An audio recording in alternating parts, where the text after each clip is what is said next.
ओम श्री परमात्मने नमः। अथ द्वितीयो अध्यायः अवतरणिका।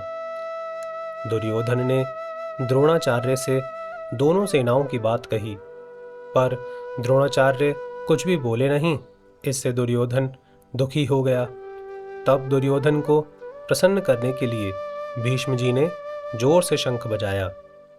भीष्म जी का शंख बजने के बाद कौरव और पांडव सेना के बाजे बजे।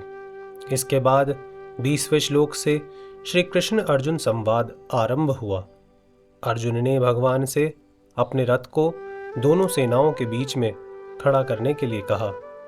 भगवान ने दोनों सेनाओं के बीच में भीष्म द्रोण आदि के सामने रथ को खड़ा करके अर्जुन से कुरुवंशियों को देखने के लिए कहा। दोनों सेनाओं में अपने ही स्वजनों संबंधियों को देखकर अर्जुन में कौटुंबिक मोह जागृत हुआ, जिसके परिणाम में अर्जुन युद्ध करना छोड़कर बाण सहित धनुष का त्याग करके रथ के मध्य भाग में बैठ गए।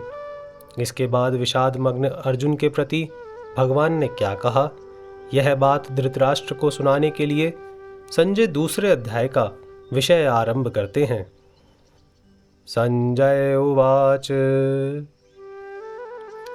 तं तथा कृपयाविष्टमश्रुपूर्णाकुलेक्षणं विषीदन्तमिदं वाक्यमुवाच मधुसूदनः। व्याख्या। संजय बोले, तम तथा कृपयाविष्टम। अर्जुन रथ में सारथी रूप से बैठे हुए भगवान को यह आज्ञा देते हैं कि हे अच्युत, मेरे रथ को दोनों सेनाओं के बीच में खड़ा कीजिए, जिससे मैं यह देख लूं कि इस युद्ध में मेरे साथ दो हाथ करने वाले कौन हैं, अर्थात मेरे जैसे शूरवीर के साथ कौन कौन से योद्धा साहस करके लड़ने आए हैं। अपनी मौत सामने देखते हुए भी मेरे साथ लड़ने की उनकी हिम्मत कैसे हुई।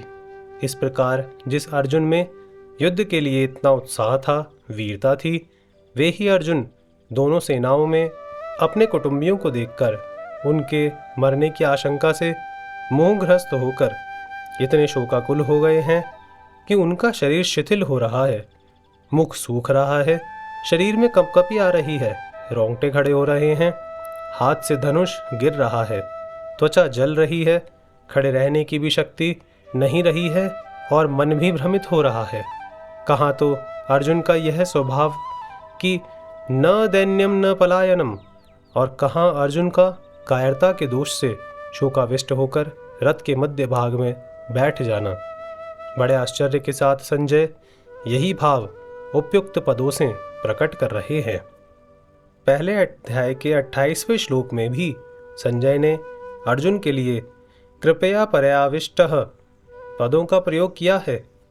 अश्रुपूर्णा कुलेक्षणम, अर्जुन जैसे महान शूरवीर के भीतर भी कौटुंबिक मोह छा गया और नेत्रों में आंसू भर आए। आंसू भी इतने ज्यादा भर आए कि नेत्रों से पूरी तरह देख भी नहीं सकते। विषीदन्तमिदं वाक्यमुवाच मधुसूदनः। इस प्रकार कायरता के कारण विषाद करते हुए अर्जुन से भगवान मधुसूदन ने ये आगे दूसरे तीसरे श्लोक में कहे जाने वाले वचन कहे। यहाँ विषीदन्तमुवाच कहने से ही काम चल सकता था, इदम वाक्यम कहने की जरूरत ही नहीं थी, क्योंकि उवाच क्रिया के अंतर्गत ही वाक्यम पद आ जाता है। फिर भी वाक्यम पद कहने का तात्पर्य है कि भगवान का यह वचन, यह वाणी बड़ी विलक्षण है। अर्जुन में धर्म का बाना पहनकर जो कर्तव्य त्याग रूप बुराई आ गई थी, उस पर यह भगवद वाणी सीधा आघात पहुंचाने वाली है। अर्जुन का युद्ध से उपराम हो जाने का जो निर्णय था, उसमें खलबली मचा देने वाली है। अर्जुन को अपने दोष का ज्ञान कराकर अपने कल्याण की जिज्ञासा जागृत करा देने वाली है। इस गंभीर अर्थ वाली वाणी के प्रभाव से ही अर्जुन भगवान का शिष्यत्व ग्रहण करके उनके शरण हो जाते हैं। दूसरे अध्याय का 7वां श्लोक। संजय के द्वारा मधुसूदन पद कहने का तात्पर्य है भगवान श्री कृष्ण मधु नामक दैत्य को मारने वाले, अर्थात दुष्ट स्वभाव वालों का संहार करने वाले हैं।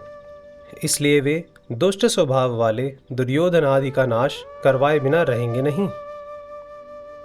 जय श्री कृष्ण।